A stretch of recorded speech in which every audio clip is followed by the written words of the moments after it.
Fala galera, aqui é o professor Hélio Almeida, especialista em redação, em mais um vídeo aqui no canal. No vídeo de hoje eu vou compartilhar com vocês o meu modelo de redação nota máxima para o vestibular de medicina da EMESCAN. Se esse conteúdo te interessa, já dá o like, se inscreve no canal e ativa o sininho das notificações para você não perder nenhum dos próximos vídeos e lives. Bora pro vídeo! Primeiro ponto aqui que eu quero que vocês entendam, resuminho rápido para você não ter nenhuma dúvida de que só assim é só na prova de redação da EMESCAN. Tá? Se você mudar de prova de redação para outro vestibular de medicina, você vai ter que mudar muitas regrinhas e muitos detalhes. Então, se você vai se preparar para vários vestibulares, eu te aconselho que você, primeiramente, entenda o que tem de igual em todos eles e o que tem de diferente em cada um deles. Ou seja, o que difere e o que iguala todos eles. Qual é o gênero que é tratado lá? E lembrando, pessoal, que na maioria esmagadora das provas, tá, de vestibulares de medicina, o texto é o dissertativo. Porém, eu coloquei aqui a forma como está no edital, a forma como vai estar na prova. Então é interessante você saber como que a banca explicita a cobrança, né? Que mais importante que saber que é uma dissertação é saber como que ela cobra, porque nós temos alunos que talvez nunca viram, né? Nunca viram uma dissertação argumentativa ser cobrada de uma certa forma ou de certas formas. Então vamos lá. Primeira forma que a banca da EMESCAN cobra, tá, a redação. Aqui, ó, ela vai falar: faça um texto dissertativo argumentativo. É assim que a banca cobra na prova da EMESCAN, beleza? Outra coisa, o número de linhas. Eles cobram 15 no mínimo e 30 no máximo. É isso. Eles dão o que a gente chama de padrão tradicional, tá? Um padrão comum. É normal, é comum bancas cobrarem em provas de vestibular 30 linhas. 15 no mínimo ou 20 no mínimo. Mas o máximo geralmente é 30. Mas nós temos vestibulares com mais linhas ou menos linhas também. Então aqui é a EMESCAN, que é a nossa praia, que é o nosso foco aqui desse vídeo, tá? Nós temos aqui as 15 a 30. Fazer menos que 15 é ser penalizado, é receber nota 0, tá? Então fica esperto aí com o mínimo também, não só com o máximo. Outra coisa, pessoal, uma coisa que muda muito de vestibular para vestibular é o valor da prova de redação. Então, na EMESCAN, nós temos 15 a 30 linhas e a prova para eles vale 20 pontos. Próximo ponto aqui, pessoal, qual é o nível de linguagem que a banca da EMESCAN espera? Ela espera dos candidatos que usem um texto dentro do que? Padrão culto formal. Pessoal, não se preocupe aqui com a palavra culto formal, parece que é uma coisa rebuscada, uma coisa erudita, não é. É o padrão formal, ou seja, não é nem coloquial, com gírias, com abreviações, com gerundismo, com oralidades, mas também não é aquela linguagem técnica, médica ou jurídica, não. É uma linguagem padrão, uma linguagem que não vai usar gíria, não vai usar palavrão, não vai usar abreviações, expressões coloquiais, mas também não vai usar palavras difíceis, tá? Porque você que faz a prova, você que vai fazer a prova, está no ensino médio, né, terminando o ensino médio, ou acabou de terminar o ensino médio. Então, não é isso não. Então, eles querem um padrão formal.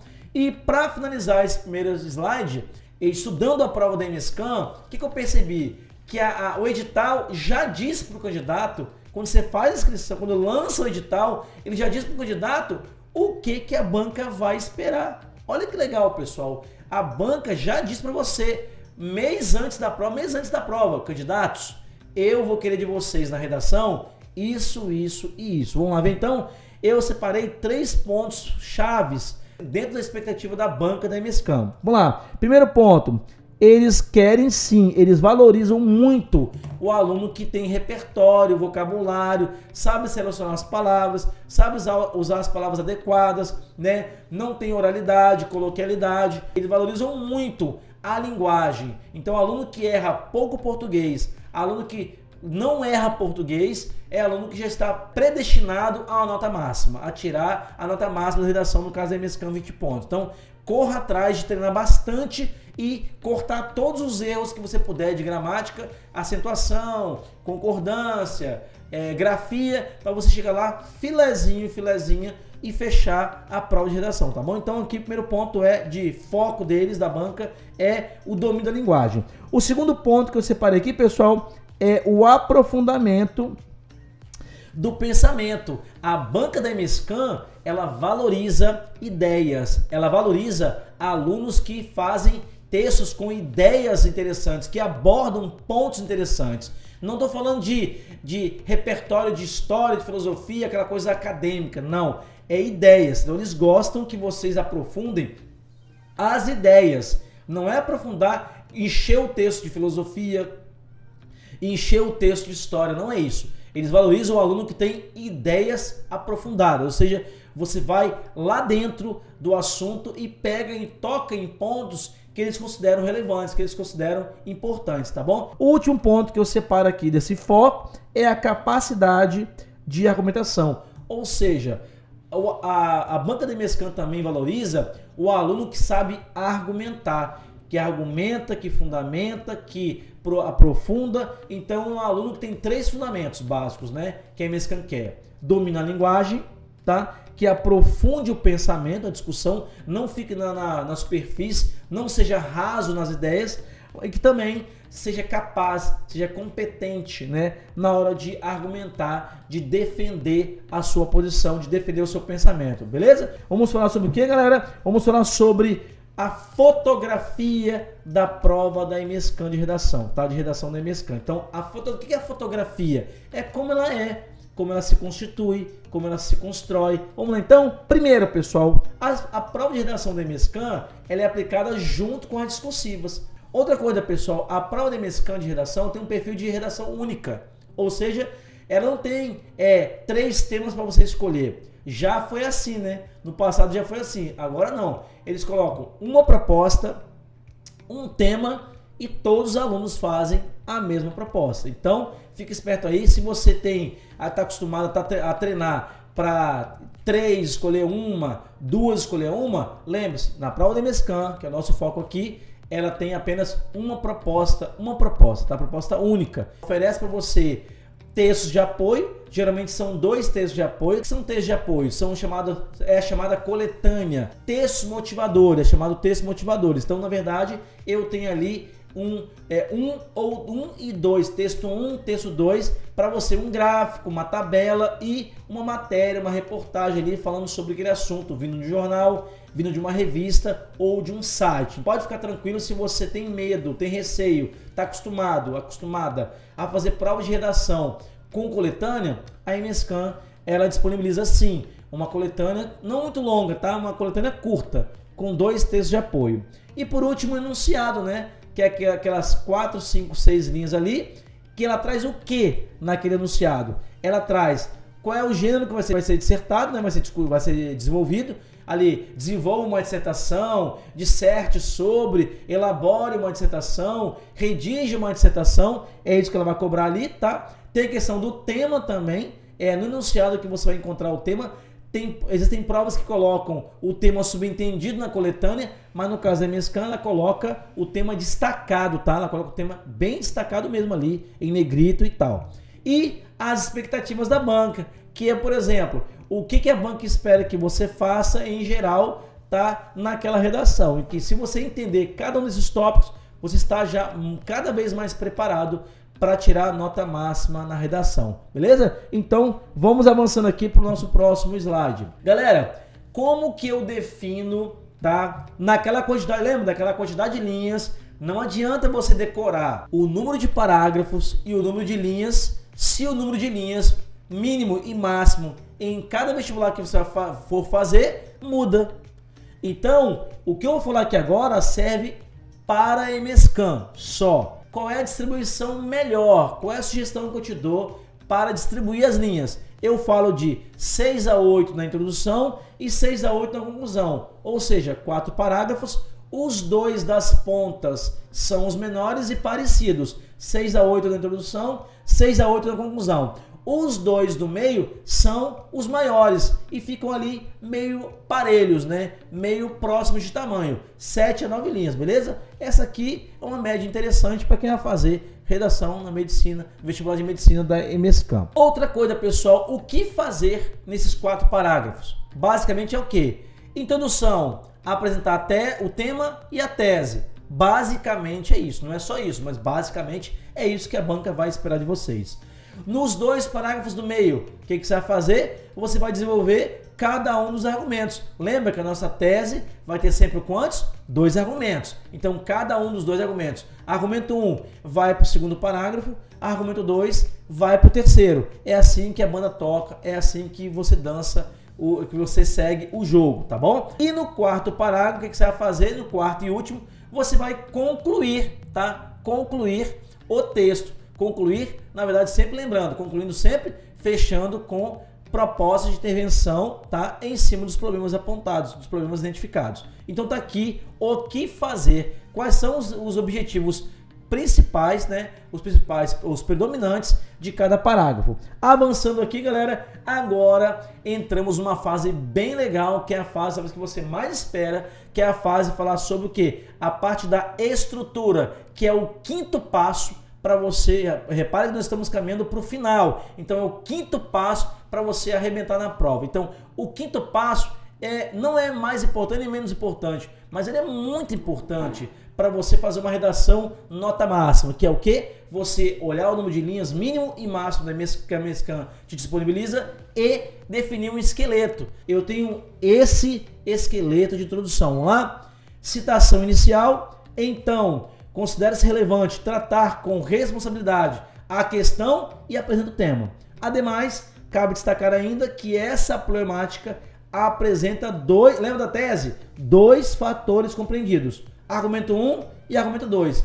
Pronto, galera. Para nível MESCAN, para padrão MESCAN, esse esqueleto tá filé. Ele não é grande demais para MESCAN e nem pequeno demais. Ele é do tamanho exato. Então, o quinto passo é defina um esqueleto universal. E aqui eu vou agora mostrar para vocês que aqui eu mostrei só o esqueleto da introdução. Então nós temos também um esqueleto do desenvolvimento 1, tá aqui, que é o segundo parágrafo, tá? Lembrando isso, desenvolvimento 1, ou chamado D1, é o segundo parágrafo. É o parágrafo no qual você vai desenvolver o primeiro argumento da tese.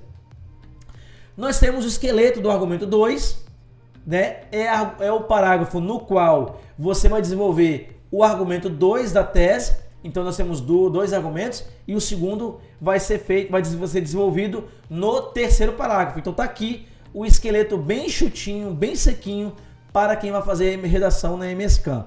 Então tá aqui o esqueleto do desenvolvimento 2 ou D2.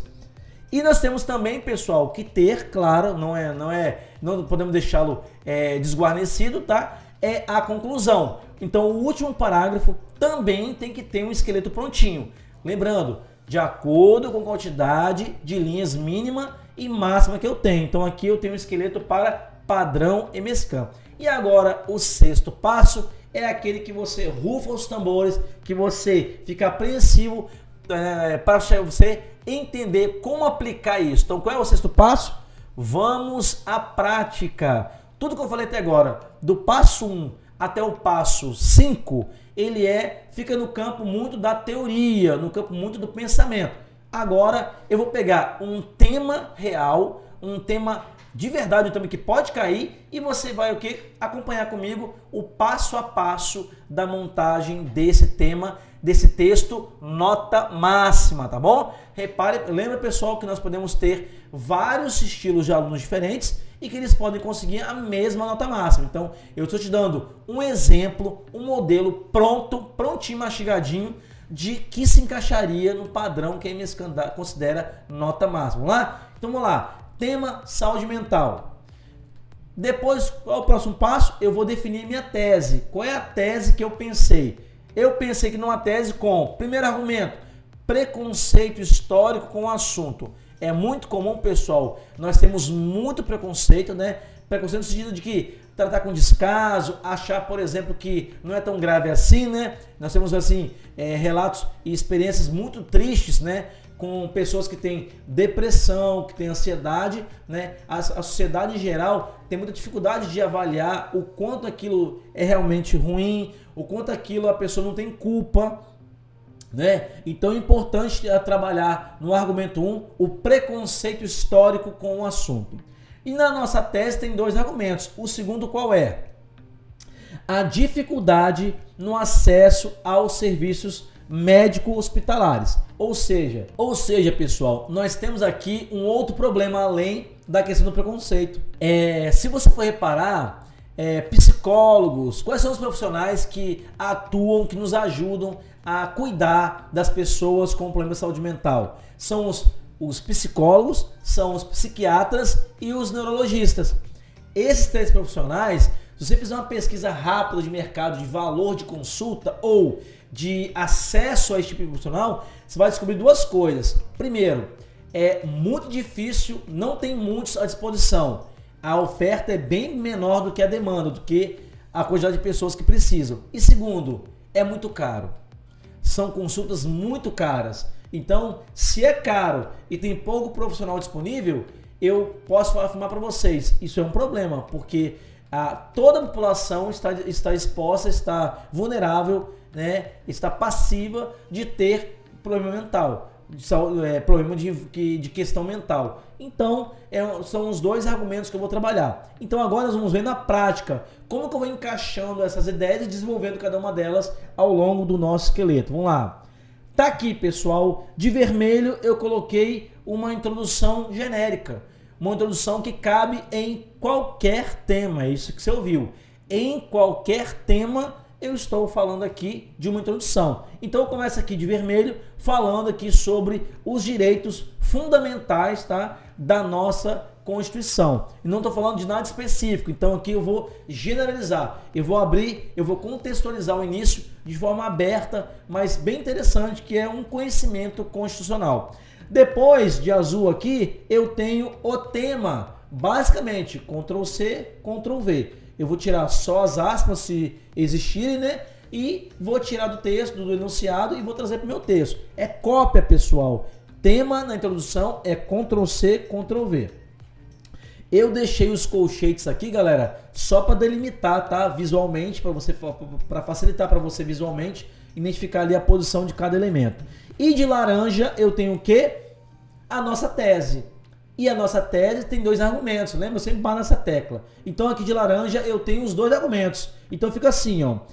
A Constituição Federal de 88 tem papel fundamental de declarar e garantir os direitos de toda a sociedade. Então, considera-se relevante tratar com responsabilidade a questão da saúde mental. Ademais, cabe destacar ainda que essa problemática, tá, apresenta 2 fatores a serem compreendidos: o preconceito histórico e a dificuldade no acesso aos serviços médico-hospitalares. Fechei a introdução, tá vendo? Eu deixei o esqueleto, que serve para qualquer tema, eu coloquei uma citação inicial, que serve para qualquer tema, dentro do padrão que a MScan oferece. Beleza? Então aqui eu estou fazendo uma introdução, o primeiro parágrafo de um tema sobre saúde mental dentro dos padrões nota máxima da MScan. Avançando aqui, vamos falar sobre desenvolvimento 1. E aí nesse parágrafo eu vou fazer o quê? Eu vou trabalhar o argumento 1. Vamos lá, de vermelho aqui eu tenho o que vocês chamam de tópico frasal. Então tá aqui, tópico frasal. Eu vou apresentar logo de cara o argumento. Em primeiro plano, cabe destacar que há muito preconceito a respeito da saúde mental. Bom, agora eu vou fazer o que de azul? Eu vou problematizar, eu vou entrar na discussão do argumento. Assim, é importante lembrar que em um país com a desigualdade social tão acentuada como o Brasil, a sociedade fica alheia. Aqui, pessoal, a sociedade fica alheia a informações relevantes, tá? Relevantes sobre como identificar, prevenir e tratar problemas como ansiedade, depressão e outros, né? Então, olha só, eu falo que uma sociedade em que a maioria da população está desigualmente, está tratada com desigualdade, ou seja, renda baixa, depende do SUS, essa sociedade, essa população majoritária, ela vai ter dificuldade de quê? Dificuldade de quê? De ter informações, de ter, por exemplo, acesso a informações que seriam importantes, de comportamento, como se comportar, como viver, como levar o seu dia a dia de forma a não desenvolver problemas de questões de saúde mental. Então isso é importante você tratar isso, por favor. Então entende isso, você tem que entrar na discussão, você tem que entrar, verticalizar a discussão desse problema, tá bom? Então tá aqui de azul. Depois eu jogo um elemento de coesão, que faz parte do esqueleto, o logo, tá? E de laranja eu vou entrar aqui na questão da conclusão. Logo, as pessoas, por desinformação e preconceito, mantêm comportamentos inadequados e, com o tempo, desenvolvem cada vez mais essas questões. Então, pessoal, eu concluo o texto com o seguinte: não adianta, pessoal, se eu não colocar, se eu não oferecer informação, se eu não informar a sociedade, se eu não distribuir informação para as pessoas como elas viverem melhor, como elas adquirirem hábitos mais saudáveis, que vão impactar na saúde mental, não adianta, elas continuarão agindo errado, se comportando errado e tendo cada vez mais problemas de saúde mental. Esse é o ponto do argumento 1 no parágrafo 2, tá bom? Então agora vamos caminhar para o parágrafo 3, que é para falar sobre o argumento 2. No argumento 2, o que eu tenho para discutir? Tá lá de vermelho o nosso tópico frasal. Outro sim, interessa ressaltar que outro fator problemático nesse assunto é a dificuldade no acesso a especialistas. Então, estou repetindo, ao abrir o meu parágrafo, o terceiro parágrafo, eu estou já apresentando, reapresentando, na verdade, né, o meu argumento 2. Continuo com o esqueleto. Dessa forma, considera-se importante frisar, reforçar, reiterar que a disponibilidade de profissionais como psiquiatras, psicólogos e neurologistas está abaixo da demanda populacional e, por consequência, o custo das consultas, em geral, é bastante alto. Portanto, cuidar da saúde mental, que deveria ser um direito universal, ou seja, de todos, de acordo com a Constituição, o artigo 196 da nossa Constituição Federal, né, torna-se, na verdade, um grande privilégio. E detalhe, de poucos. Então, daqui eu trabalhei a problematização, eu desenvolvi o argumento 2 do tema saúde mental. E agora vamos caminhar para o último e quarto parágrafo desse tema. Conclusão, abro com um elemento de coesão do esqueleto, né? Por fim, entende-se como fundamentais que, tá? Como fundamental que, vamos botar aqui, ó, como fundamental que, primeiro, tem dois problemas, então eu vou ter duas soluções. Vamos lá. Por fim, entende como fundamental que, solução 1, a sociedade receba constantemente informações relevantes sobre saúde mental. Lembrando que a banca da MScan não exige de você detalhamento. A banca da MScan pede apenas que você proponha a solução. Tá? Então aqui, de vermelho, eu tenho a solução 1 em cima e direcionada para o argumento 1. Depois, aí vem de azul. O que está de azul aqui, pessoal, é a proposição de intervenção de solução em cima do argumento 2. E o acesso facilitado a atendimento profissional em tempo hábil, ou seja,